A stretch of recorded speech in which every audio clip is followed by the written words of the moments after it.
puissant, tu es puissant, tu es puissant, tu es puissant, tu es puissant, Alpha, Alpha et Oméga. Tu es puissant, Alpha et Oméga. Tu es glorieux, tu es glorieux.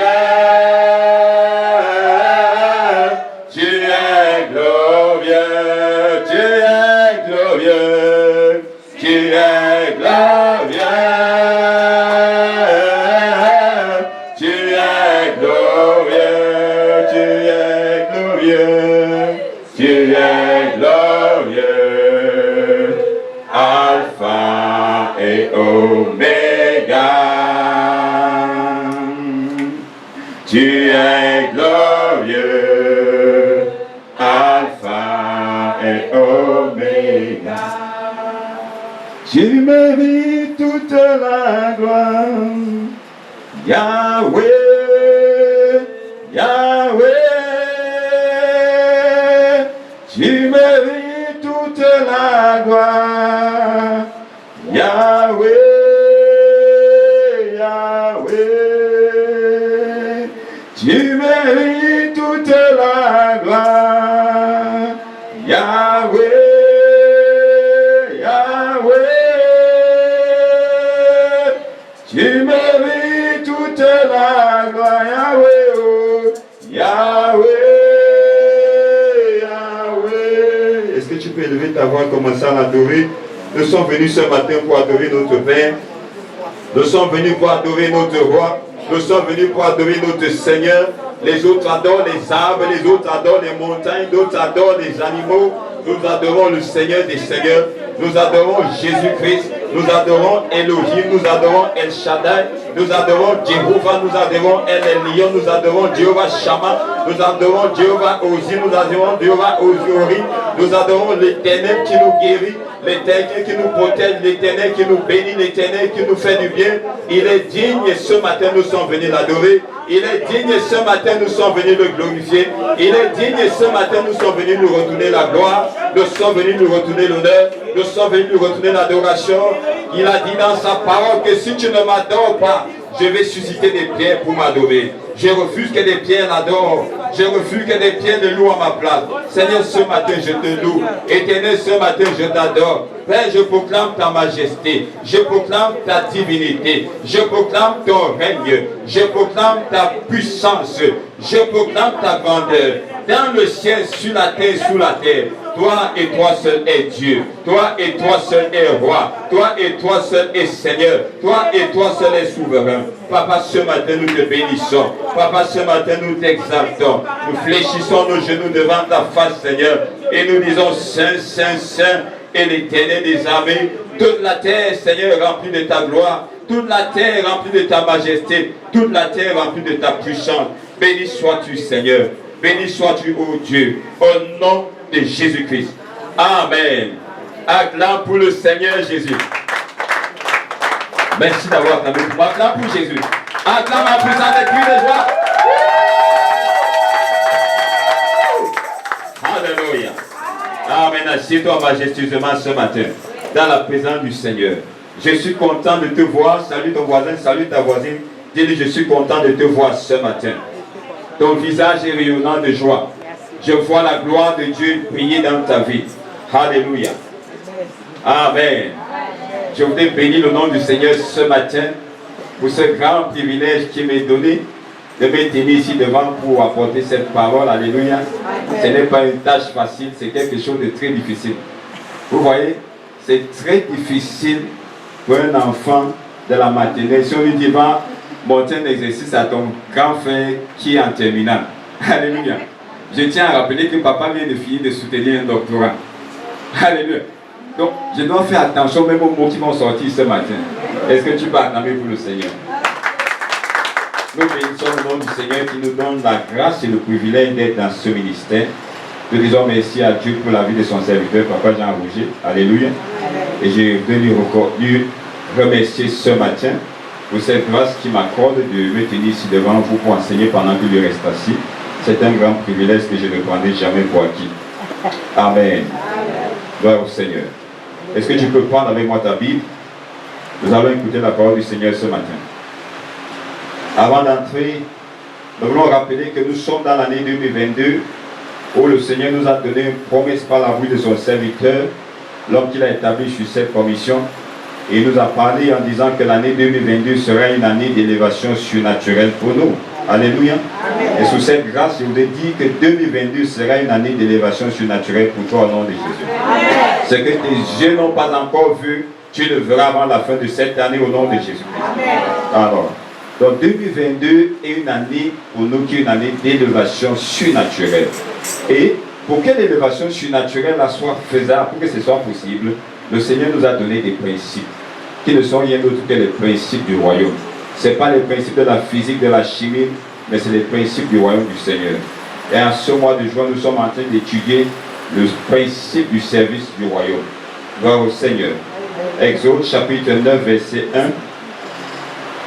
Le principe du service dans le royaume. Nous avons commencé une série d'enseignements depuis le début du mois de juin. Et hier, dimanche dernier, nous disions que nous avons été sauvés par le Seigneur pour le servir. Nous avons essayé de voir qui est un serviteur, c'est quoi le service.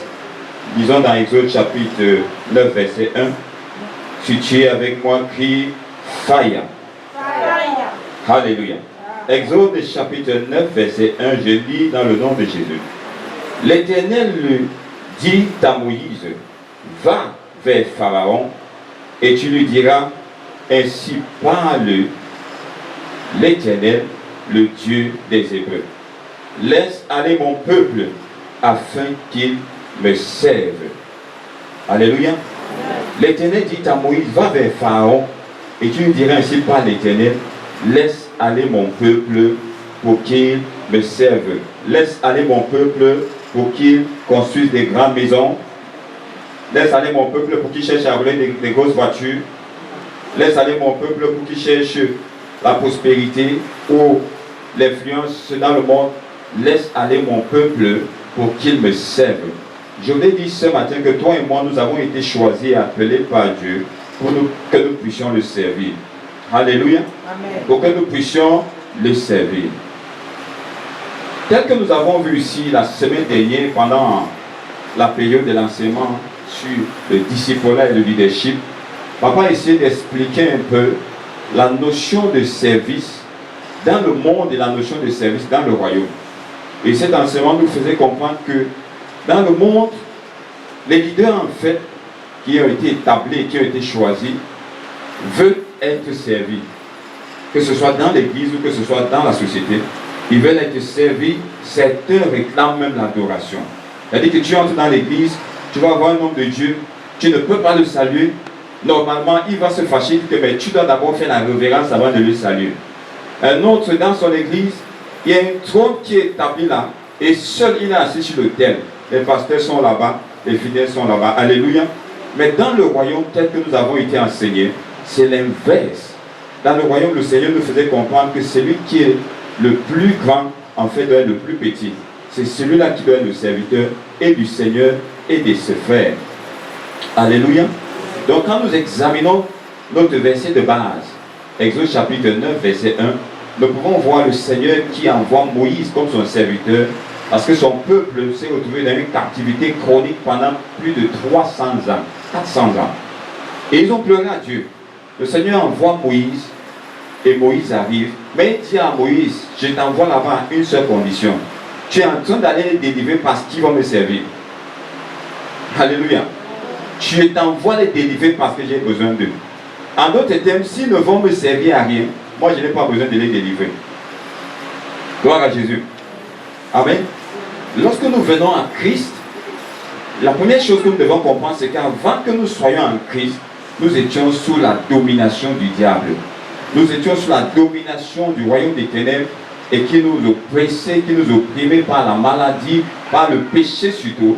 Et nous étions esclaves de Satan, esclaves du péché. C'est la raison pour laquelle lorsque tu voyais un frère à l'époque qui fumait, il disait, je vais arrêter de fumer. Et il dit, comme je fume cette cigarette, c'est ma dernière cigarette. Il va arrêter de fumer sa dernière cigarette. Il peut faire 1 mois, 2 mois, 3 mois, certains réussissent même à faire 9 mois sans fumer la cigarette. Mais le jour où le diable dit, mais attends, toi là, tu vois que tu es parti, tu es mon esclave, viens ici. Le gars qui fumait une cigarette commence à fumer un bâton par jour. Un paquet, j'allais dire, par jour. Alléluia. Et il ne parvient plus à se défaire de cela. L'autre, c'est la drogue. L'autre, c'est le sexe. Pour d'autres, c'est le mensonge. Et c'est dans cette situation que nous étions avant d'avoir connu le Seigneur Jésus. Lorsque Jésus nous amène dans lui et que nous sommes sauvés par le moyen de la nouvelle naissance, nous sommes en fait délivrés. Afin que nous qui servions le diable dans le péché, que nous commencions à servir le Seigneur dans une droiture. Alléluia. Que nous commençons à le servir avec un cœur sincère, que nous commençons à le servir avec un cœur pur et des mains pures. Gloire à Jésus. Donc, toi qui es assis dans la présence de Dieu, y compris moi, nous devons comprendre le but de notre salut, la raison de notre salut. Nous avons été sauvés afin de pouvoir servir le Seigneur. Et la question que je vais te poser ce matin, c'est comment est-ce que tu sers le Seigneur? Est-ce que tu sers le Seigneur? Qu'est-ce que tu fais de ta vie? Est-ce que tu es, comme papa disait tout à l'heure, church goer, c'est-à-dire que quelqu'un qui va à l'église, parce qu'on l'a invité, il arrive à l'église, à quelle heure l'église est à 10h, il arrive à 11h, il s'assoit. D'autres même avant de s'asseoir, il vient faire comme ça. Il guette d'abord, est-ce que c'est bien nettoyé? Il dit que non. Protocole, s'il te plaît, viens ici. Alléluia. Parce qu'il n'est pas un serviteur. Mais le serviteur ne fera pas ça. Le serviteur va se dire, nous sommes dimanche aujourd'hui et nous devons aller dans la présence de notre Dieu pour l'adorer, pour le servir parce que nous lui devons tout. Mais je refuse que ma maison soit propre et que la maison de mon Dieu soit sale. Avant de venir au culte à 10h, il va même courir soit à 7h, soit à 8h, soit à 9h. Il vient se rassurer que les chaises sont bien disposées. Il vient se rassurer que les chaises sont propres et que le peuple de Dieu viendra s'asseoir dans la propriété. Alléluia. Il ne pense pas à lui. Il pense au peuple de Dieu. Il pense au royaume. Donc l'une des choses que nous devons comprendre également, d'après les enseignements que nous avons reçus, d'après ce que nous sommes en train de comprendre dans la parole de Dieu, c'est que Dieu en fait nous a sauvés, Dieu nous a rachetés, pas pour que nous puissions vivre la vie qui nous plaise, mais que nous puissions vivre la vie qui lui plaise à lui. Que nous puissions être à son service. Que nous puissions être, comme Paul disait, ses esclaves, même ses prisonniers. Gloire au Seigneur. Mais je préfère l'esclavage de Jésus. Parce que l'esclavage de Jésus comparé à l'esclavage de Satan qui t'afflige de maladie, qui t'afflige de douleur, qui t'afflige de captivité, Jésus te rend esclave de la liberté, esclave de la santé, esclave du bonheur, esclave de la bénédiction, mais pour que tu puisses le servir avec cela. Gloire au Seigneur. Alléluia. Amen. Nous voulons voir ce matin quelques bénéfices du service.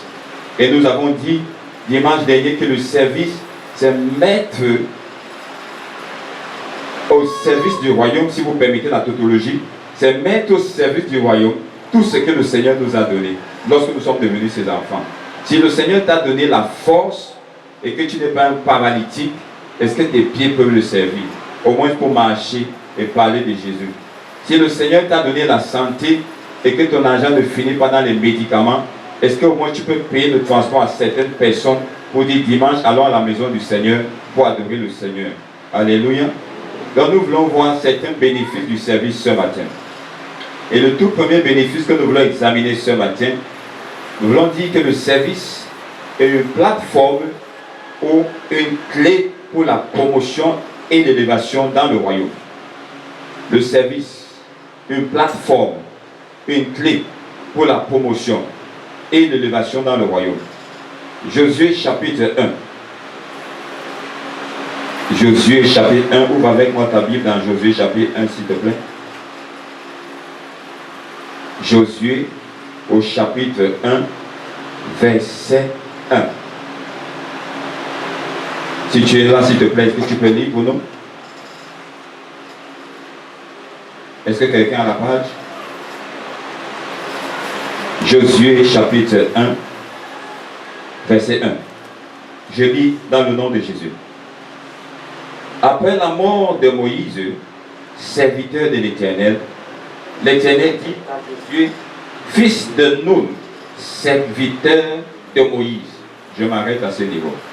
L'Éternel dit à Josué, après la mort de Moïse, serviteur de Dieu, Josué, fils de Nun. Et ensuite, quand on va au verset 2, il dit, Moïse, mon serviteur, est mort. Maintenant, lève-toi, passe ce Jourdain, toi et tout ce peuple, pour entrer dans le pays que je donne aux enfants d'Israël. Alléluia.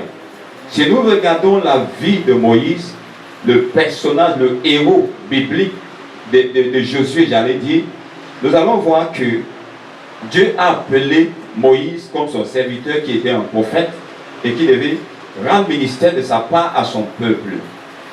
Et Josué était avec Moïse depuis le début de son ministère. Au point, lorsque nous regardons, Dieu ne connaissait pas Josué comme son serviteur. Dieu connaissait Moïse comme son serviteur. Chaque fois qu'il parlait de Moïse, il disait Moïse, mon serviteur. Pourquoi? À cause de tout ce que Moïse faisait pour le Seigneur. Alléluia. Et quand nous regardons la vie de Moïse, nous pouvons voir à plusieurs reprises Moïse qui s'est retrouvé dans le jeûne et dans la prière pour demander à Dieu d'épargner la vie de certaines personnes qui étaient menacées même par l'Éternel d'être tuées. Pour dire quoi? Pour dire que même lorsque tu pries pour la vie d'un frère, tu es en train de servir. Lorsque tu pries pour la vie des hommes de Dieu, tu es en train de servir. Lorsque tu pries pour ta nation, tu es en train de servir. Et Dieu t'appelle mon serviteur. Alors, Josué n'était pas serviteur de Dieu. Dieu n'a pas appelé Josué.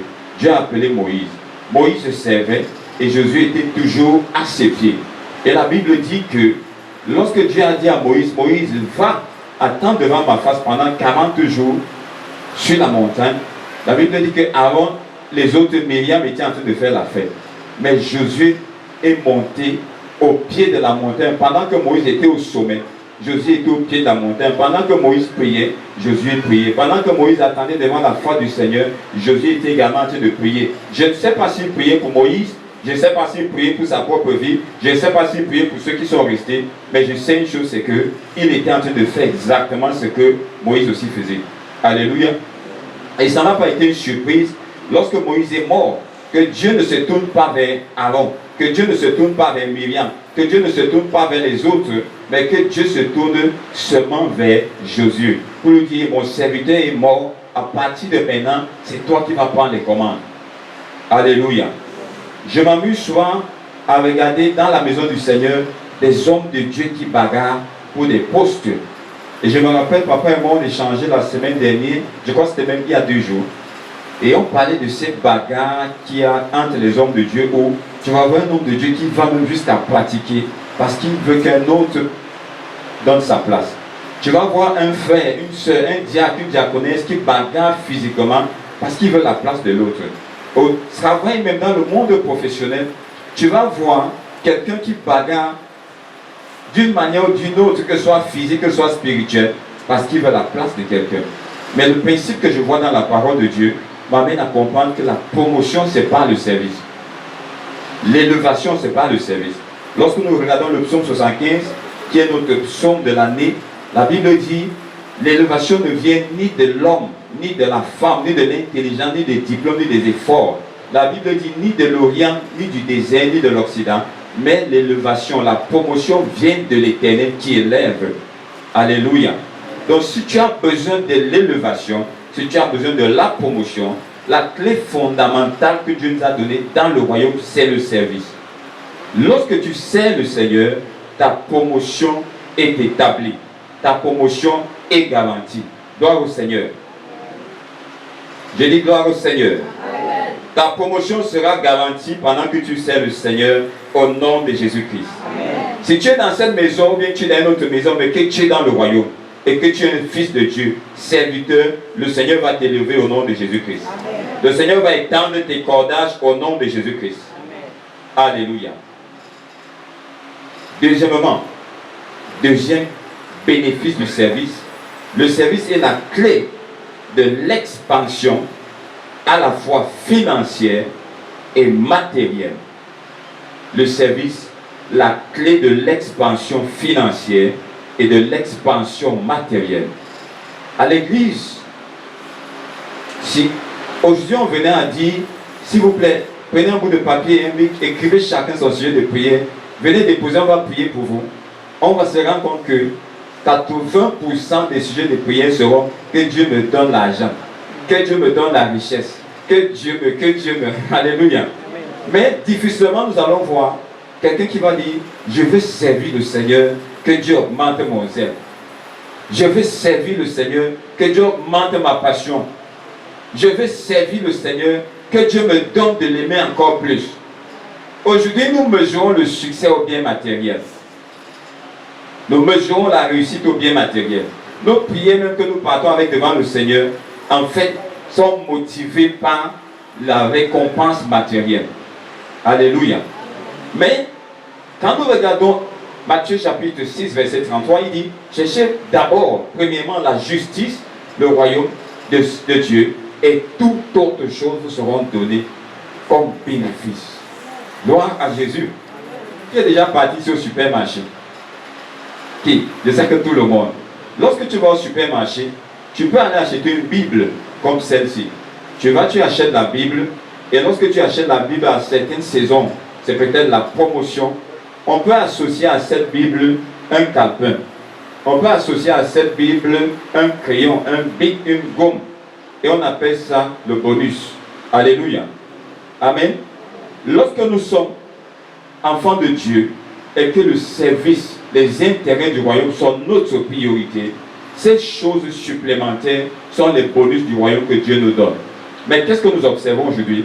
Nous observons des gens qui poursuivent les bonus. Ils poursuivent la guérison. Ils poursuivent la délivrance. Ils poursuivent la prospérité, poursuivent tout le reste. Mais ils ont abandonné derrière le fondamental qui est le royaume que nous avons appelé la transformation. La transformation de notre caractère, la transformation de notre pensée, la transformation de nos émotions. Si quelqu'un te gifle à la joue droite, tends aussi l'autre joue. Mais toi, si quelqu'un te gifle, tu me connais même. C'est pas parce que je suis pasteur. Je mets d'abord la touche de côté, on finit d'abord avec ça. Marque de transformation. Alléluia. Voilà la partie fondamentale où le Seigneur en fait nous attend le plus. Le royaume. Que nous puissions davantage ressembler au royaume. Que nous puissions davantage nous assimiler au royaume. Que davantage lorsqu'on te voit, on voit Jésus. Quand on te voit, on voit le Père. Comme il disait, le Père et moi, nous sommes un. Qu'on puisse également nous voir et on sache que nous sommes un. Alléluia. Et lorsque ça devient notre motivation, lorsque ça devient notre priorité, le royaume, le service, la bénédiction, l'extension matérielle, l'extension financière vient de façon automatique. Alléluia. Amen. Genèse chapitre 22. Genèse chapitre 22. Nous voulons voir la vie d'un homme pour qui j'ai beaucoup d'estime. Un homme qui est le modèle de ma foi. Je l'appelle Abraham. La Bible l'appelle d'ailleurs le père de la foi. Genèse chapitre 22, verset 2. Dieu dit à Abraham, bien sûr, prends ton fils, ton unique, celui que tu aimes, Isaac, va-t'en au pays de Moria, et là, offre-le en holocauste, offre-le en sacrifice sur l'une des montagnes que je te dirai. Verset 3. Abraham se leva, en d'autres termes, Abraham obéit aussitôt. Est-ce que toi tu obéis? Quand bien même Dieu t'instruit, quand bien même Dieu te parle, est-ce que tu obéis promptement? La Bible dit qu'aussitôt, Dieu lui a parlé le soir, le matin, il est parti.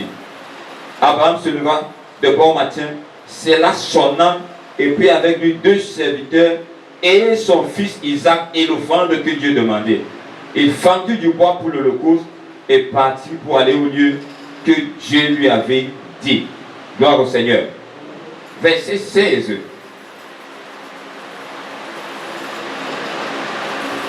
Verset 15. Et l'ange de l'Éternel appela une seconde fois Abraham des cieux et dit, je le jure par moi-même, parole de l'Éternel, parce que tu as fait cela, parce que tu as obéi, parce que tu as donné à Isaac en sacrifice comme j'ai demandé, parce que tu as d'abord, le royaume a été ta priorité, parce que tu n'as pas pleuré que tu es en train de perdre ton enfant et que tu ne m'as pas refusé ton fils, ton unique, je te bénirai et je multiplierai ta postérité comme les étoiles du ciel et comme le sable qui est sur le bord de la mer, et ta postérité possédera la porte de ses ennemis. Alléluia. Amen. Voici un homme comme toi et comme moi, qui avait des faiblesses, qui avait des ambitions, qui avait des limitations, qui aussi savait expérimenter la douleur. Il a attendu devant le Seigneur pendant 25 ans pour avoir un enfant. Et il a eu son enfant à l'âge de 99 ans. À 99 ans, il accouche, l'enfant grandit, pour qu'un beau jour, une voix quelconque vienne lui dire, prends l'enfant là et va me le sacrifier, c'est lui que je veux manger comme petit déjeuner aujourd'hui. La Bible dit qu'il a obéi promptement. Mais qu'est-ce que nous faisons aujourd'hui? Nous disons que nous sommes enfants de Dieu, nous disons que nous sommes serviteurs, mais lorsque Dieu parle, tu commences à dire non, non, non, ce n'est pas la voix de Dieu. Ça, c'est la voix du diable. Ce n'est pas Dieu qui m'a parlé. Je refuse la voix là. Et c'est là où nous commençons à intercéder. Je lis Satan. Je lis la voix là. Ça, c'est l'esprit familier de ma famille. Je te lis au nom de Jésus-Christ. Alléluia. Pourquoi? Pas parce que nous ne voulons pas donner, mais en fait parce que nous sommes attachés à la chose. Parce que nous sommes attachés à notre Isaac.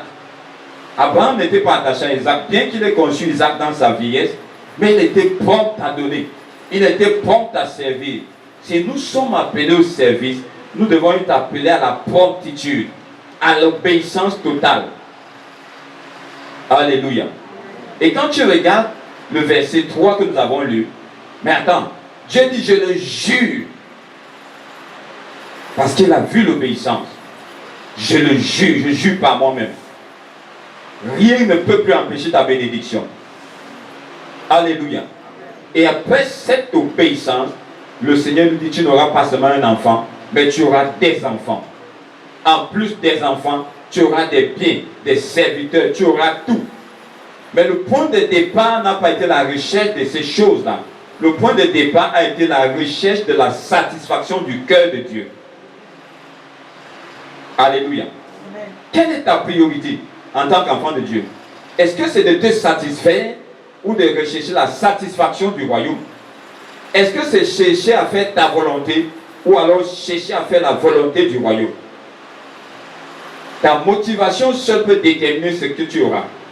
En d'autres termes, ton extension et mon extension ne dépendent en rien de Dieu, mais ça dépend de notre obéissance à Dieu. Si et seulement tu peux obéir lorsqu'il instruit, si tu peux obéir lorsqu'il demande, alors il ne sera pas difficile que Dieu puisse te bénir. Gloire au Seigneur. Matthieu chapitre 25, verset 14 à 19, je ne vais pas lire, mais tu prends, tu vas lire à la maison. La Bible nous parle d'un maître qui est venu voir ses serviteurs et qui leur a donné des talents, des dons, des potentiels, et il est parti dans un voyage. Il ne leur a pas fait don, il leur a prêté. Toute grâce que nous pouvons avoir, que ce soit la santé, que ce soit l'argent, que ce soit une carrière, que ce soit des enfants, un mariage, que ce soit même notre tête sur nos épaules, toute grâce que nous pouvons avoir et dont nous pouvons jouir, ces grâces-là nous ont été prêtées par Dieu pour que nous puissions les faire valoir pour le royaume. En d'autres termes, si Dieu t'a donné les milliards, ce n'était pas pour t'enrichir, mais c'était pour que tu mettes ça à la disposition du royaume. Mais qu'est-ce que nous voyons aujourd'hui? Tu commences à servir le Seigneur, tu sers le Seigneur, tu es zélé. Aussitôt que les milliards commencent à entrer, tu ne penses pas d'abord à la maison de Dieu, tu penses d'abord à sécuriser ta maison. Qu'est-ce qu'il dit? Il dit que si tu veux gagner ta vie, tu vas la perdre. Mais si tu perds ta vie, tu la gagneras. Alléluia. Je bénis le nom du Seigneur pour la grâce qu'il nous a accordée dans ce ministère. De ne pas être attaché aux choses de ce monde, mais de pourchasser, de poursuivre le royaume comme priorité. Alléluia. Et au verset 19, à la fin, il dit quoi? Il dit que le maître viendra à un moment donné et il va interpeller tous ceux à qui il avait donné les différentes grâces, les différents talents, les différents potentiels, dont de chanter, la capacité d'être financièrement béni, le temps que tu peux mettre au profit du royaume, ainsi de suite, ainsi de suite. le savoir parler, la rhétorique que tu peux utiliser pour aller prêcher l'évangile avec, que ce soit au marché, que ce soit au quartier, que tu n'es pas en train de faire valoir pour le royaume. La Bible dit qu'il viendra un jour et il viendra te demander des comptes. Je t'avais donné le don de chanter, qu'est-ce que tu en as fait? Je t'ai donné beaucoup d'argent, qu'est-ce que tu en as fait? Tu croyais que c'est pour toi, mais ce n'était pas pour toi. Je t'avais seulement établi comme un intendant pour gérer ma chose. Puisse le Seigneur te trouver fidèle au nom de Jésus-Christ. J'ai dit, puisse le Seigneur te trouver fidèle dans ce qu'il t'a donné au nom de Jésus-Christ. Nous devons arriver à la compréhension selon laquelle tout ce que nous possédons ne nous appartient pas. Tout ce que nous possédons appartient à Dieu. Même le souffle de vie ne t'appartient pas. La preuve, c'est qu'au jour de la mort, il n'y a personne qui peut dire je ne pars pas. Jamais, je ne pars pas. Même quand tu dis que je ne pars pas, tu vas sauf que partir, comme on dit au Cameroun. Je ne sais pas si c'est comme ça qu'on dit aux États-Unis aussi. Mais au Cameroun, tu vas sauf que partir, papa. Alléluia. Amen. Donc, lorsque nous servons le Seigneur, avec tout ce qu'il nous a donné, mais principalement avec notre cœur, nous sommes candidats pour l'extension, pour l'expansion de tout ce que nous avons. Gloire à Jésus. Il y a un témoignage qui m'a frappé hier, lorsque j'étais avec papa, et sa priorité c'est le royaume. Mais j'ai vu quelqu'un qui s'est tenu à distance, la personne a lancé une somme d'argent pour dire que c'est pour faire l'œuvre avec. Alléluia. Et si c'était sa propre vie qu'il était en train de chercher à bâtir, l'argent là ne serait pas venu, je ne crois pas. Chaque fois que tu te disposes et tu te prédisposes pour servir le Seigneur, chaque fois que tu développes la mentalité selon laquelle, quel que soit ce avec quoi Dieu me bénira, c'est pour lui, ça doit le servir, ça doit servir son royaume, ça doit servir ses intérêts. Je suis sûr que Dieu va te donner davantage. Et je prie Dieu qui te donne davantage pour le royaume au nom de Jésus-Christ. Je prie encore Dieu que si c'est pour toi, que Dieu ne te donne pas au nom de Jésus-Christ. Amen. Dis Amen. Alléluia. Donc il faut bien te positionner. Fais comme moi. Moi je suis vendu pour le royaume. Je suis sacrifié pour le royaume. Alléluia. Gloire à Jésus. Troisième bénéfice du service que nous voulons voir ce matin. Le troisième bénéfice que nous voulons voir ce matin, c'est que le service est une clé qui établit une alliance forte entre Dieu et les hommes. Le service. Une clé qui établit une alliance forte entre Dieu et les hommes. Quand nous regardons le Genèse que nous avons lu, chapitre 22, en ce qui concerne Abraham, Dieu dit, je le jure. Je jure. Frère, imagine-toi quand, en ce qui te concerne, Dieu dit, je jure, que plus jamais personne ne va te toucher. Et Satan décide de se lever. Avec tout son ami, il dit, je m'avais attaqué papa Jacques. Et Dieu a déjà dit, je jure. Imagine ce qui va lui arriver.